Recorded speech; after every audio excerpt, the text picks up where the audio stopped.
అయితే ఎంతమంది కలిసి దేశం అంతటా CPI, CPM, BJP, Congress, Janasena, TDP మొత్తం ఇంకా కొత్తగా వచ్చిన పార్టీలన్నీ కలిసి పోటీ చేసినా సరే జగన్మోహన్ రెడ్డి అధికారంలోకి రావడం ఖాయం, మేము సిద్ధం అంటున్నారు. ఖచ్చితంగా మీరు అనుకోవడం తప్పు. మేమే అధికారం చేస్తాం. ఖచ్చితంగా మా టీడీపీ అధికారం వస్తుంది. మీరు ఎలక్షన్ అయిన తర్వాత, ఇది ఛాలెంజ్ కాదు, నేను జగన్మోహన్ రెడ్డి గారు చంద్రబాబు నాయుడు గురించి మనం మాట్లాడుకుంటున్నాము. ఖచ్చితంగా మేము 125 నుంచి 150 రాకపోతే ఎలక్షన్ అయిన తర్వాత మీరు నా దగ్గర వచ్చి మళ్ళీ ఇంటర్వ్యూ వచ్చి ఏంటి రాజేంద్ర కుమార్ సోలంకి గారు మీరు చెప్పారు కదా ఎందుకు అవ్వలేదంటే అప్పుడు నేను సమాధానం చెప్తాను. ఖచ్చితంగా మేమే అధికారంలో వస్తున్నాము. మా చంద్రబాబు నాయుడు గారే సీఎం. ఖచ్చితంగా లోకేష్ బాబు గారు ఎంత కష్టపడుతున్నారమ్మా,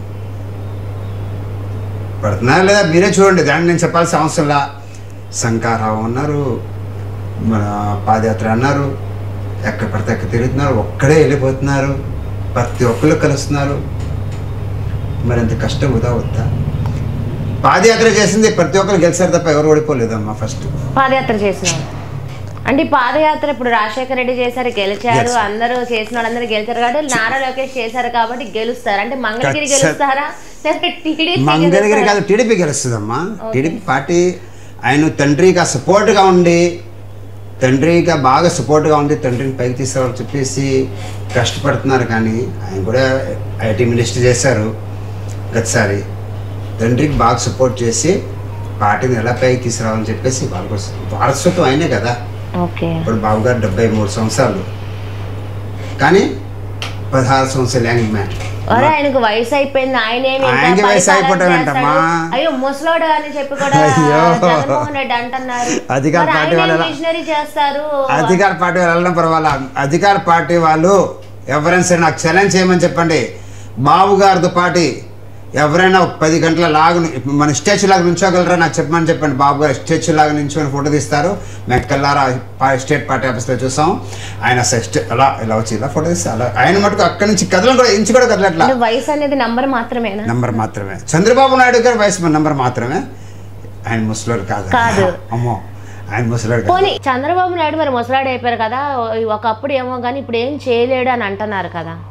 చంద్రబాబు నాయుడు గారు రేపు సీఎం అయిన తర్వాత అధికారంలో ఉన్న గవర్నమెంట్ ఏం చేయలేకపోయింది.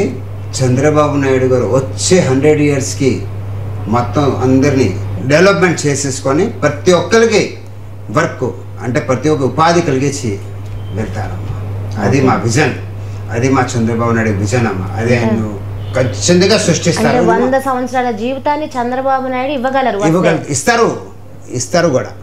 ఆయన ఉంటారు లేరు తర్వాత, కానీ చరిత్ర ఉంటుంది కదా. చరిత్ర అందుకే నా బాబుతో భవిష్యత్తు గ్యారెంటీ.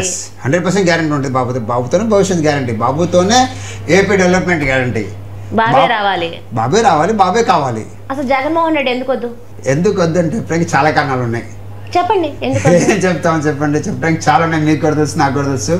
బాబు గారు కావాలని చెప్పేసి చాలా కారణాలు ఉన్నాయి. బాబు గారు కావాలంటే వాళ్ళు 2 days హైదరాబాద్ చూసుకోండి, ఎక్కడ వెళ్ళిపోయింది హైదరాబాద్. వాళ్ళు అక్కడే క్వశ్చన్ చేస్తున్నారు, బాబు కావాలి, మాకు ఓటు కావాలంటే వాళ్ళు చేసిన పథకాలు ఒక్కటి కూడా ఎందుకు చెప్పుకోరు? మేము టీడీపీ వాళ్ళు చెప్పుకోరా? ఎందుకు చెప్పుకోరు? మా తాత అది చేశాడు అప్పట్లో, ఎన్టీ రామారావు గారు ఉన్నప్పుడు కానీ చంద్రబాబు నాయుడు గారు ఉన్నప్పుడు ఈ పథకాలు ఇవి వచ్చినాయి కాబట్టి మాకు ఓటు వేయండి అని అష్యూర్డ్గా ఎందుకు అడగారు? ఖచ్చితంగా అడుగుతున్నారు కదా. మాకు ఓటు అడుగుతున్నారు. బాబు గారు మీకు ఏం చేయాలి? ఐటీ పనులు ఎంతమందికి ఉద్యోగాలు ఇప్పించారు? ఎంతమంది వాళ్ళు అమెరికాలో ఉన్నారు? ఎంతమంది బెంగళూరు ఉద్యోగాలు చేస్తున్నారు? మొన్న బాబు గారు అరెస్ట్ చేసినప్పుడు అన్ని ఐటీ శాఖలు బయటకు వచ్చినాయి, రాలేదా చెప్పండి నాకు. మొత్తం చూపించారు, మరి కాదా? మరి దాన్ని బట్టి ఏం చేయలేదు. ఇవాళ హైదరాబాద్ కోకాపేట చూసుకోండి, ఎకరం వచ్చేసరికి ₹1,00,000 అయ్యేది, ఇవాళ 100 కోట్లు ఉందమ్మా అక్కడ. ఎకరం 100 కోట్లు కోకాపేట్ హైదరాబాద్. అది ఎవరు సృష్టించారమ్మా? చంద్రబాబు నాయుడు గారు. ఇవాళ పెరిగింది రేటు, కానీ అక్కడ కోకాపేట శంషాబాద్ చూడండి ఒకసారి. శంషాబాద్ చూడండి, డెవలప్ అయ్యింది అసలు. ఎయిర్పోర్ట్ అసలు చేసింది మొత్తం ఎంత. ఇవాళ ప్రపంచంలో 2వ నంబర్ ఎయిర్పోర్ట్ శంషాబాద్. చంద్రబాబు నాయుడు సృష్టి ప్రదాత అన్నట్టు చెబుతున్నారు. ఖచ్చితంగా ఆయన సృష్టికర్త నాయకుడే. సరే, ఇప్పుడు నారా లోకేష్ ఓకే, జగన్మోహన్ రెడ్డి సిద్ధం అని అయితే ఫోల్డ్ చేశారు. మరి కుర్చీ మడత పెట్టేదాన్ని ఏమంటున్నారంటే వాళ్ళ కుర్చీ మాకు రాదు, మడత పెట్టుకుని లోకేష్ వెళ్ళిపోతున్నాడు అని చెప్తున్నారని అంటే కుర్చీ మడత పెట్టామంటే అంటే రేపు మీరు దిగిపోతున్నారు, మేము కూర్చుంటున్నాం అనమాట. కుర్చీ మడత పెట్టేసి వాళ్ళు పంపించడం కోసం కాదండి, అధికారం మాది. నెక్స్ట్ ఓకే, ఖచ్చితంగా మా అధికారమే, దాని డౌటే లేదు. మీ కుర్చీ మడత పెట్టేసి మేము వస్తున్నాం అంతే. వాళ్ళు కుర్చీలు మడత పెట్టి తీసుకెళ్ళిపోతారు, మా కొత్త కుర్చీ మేము వేసేసుకుంటాం. మరి జగన్మోహన్ రెడ్డి గారు ఒక మాట అంటున్నారు, మహాభారతం యుద్ధం ఎలా ఉన్నది మనకు తెలీదు, మాకు కూడా తెలియదు. కానీ యుద్ధం ఎలా కనిపిస్తుందంటే కలియుగ మహాభారత యుద్ధం లాగైతే మాత్రం సిద్ధమని ఒకడు యుద్ధం ప్రారంభమని నారా లోకేష్ ఎవరికి వాళ్ళు సవాలు పిలుచుకుంటున్నారు. మీరు సిద్ధమని రెండు చెప్తున్నా, యుద్ధం అని నారా లోకేష్ అన్నదానికి జగన్మోహన్ రెడ్డి గారు అన్న సిద్ధానికి ఈ యుద్ధానికి 2024 మీరందరూ సిద్ధమా? మేము ఖచ్చితంగా సంసిద్ధంగా ఉన్నాం.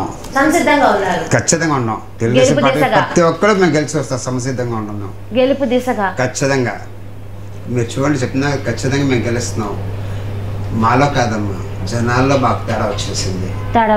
ఖచ్చితంగా మేము మా గురించి కాన్ఫిడెన్స్, నేను ఒక్క కోటి సరిపోతుగా పబ్లిక్లో తేడా వచ్చిందమ్మా. చాలా మార్పు వచ్చింది. ఇంకా పల్లెటూరులో కూడా కొంతకాలం పోతాం. పల్లెటూరు వాతావరణం నాకైతే తెలియదు, కానీ సిటీ మొత్తం మటుకు ఖచ్చితంగా మేమే. అయితే ఇప్పుడు కోడ్ రాబోతుంది కొన్ని రోజుల్లో. అదేంటంటే ఇప్పుడు ప్రజలు బయటపడట్లేదు అని అంటున్నారు. మరి ఆఫ్టర్ కోడ్ తర్వాత ప్రజలు ఏమైనా బయటపడతారంటారా? సైలెంట్ కోడ్, ఎందుకంటే మాకెందుకు మేము ఓటేసి ఇచ్చేస్తాము, ఎవరికి అప్పుడు కూడా బయటపడరు. రిజల్ట్ వచ్చినప్పుడే మీకు తెలుస్తుంది.